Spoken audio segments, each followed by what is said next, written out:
We're here on LSU's main campus and the fall semester has already started. That signals fall is here. Another thing that signals fall for us and in some of our plants is the berries of the American beautyberry.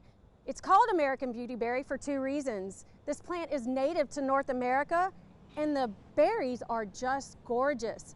They are most prominent towards the end of summer and into the fall, and it's a great resource for birds and other wildlife.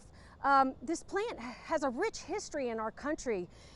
It was used by Native Americans, and some farmers actually used the crushed leaves and applied them as an insect repellent.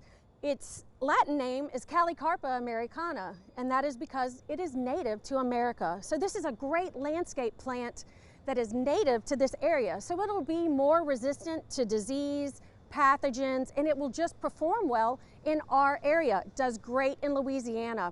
It grows well as an understory planting, as you can see here by these live oaks.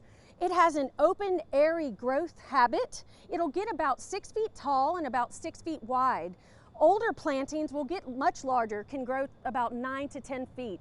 And you can trim this however you'd like it to make it in a form that's more manageable or more compact if you'd like to do that.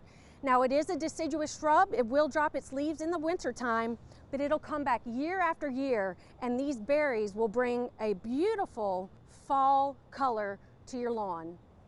For Get It Growing, this is Heather Kirk-Ballard with the LSU AgCenter.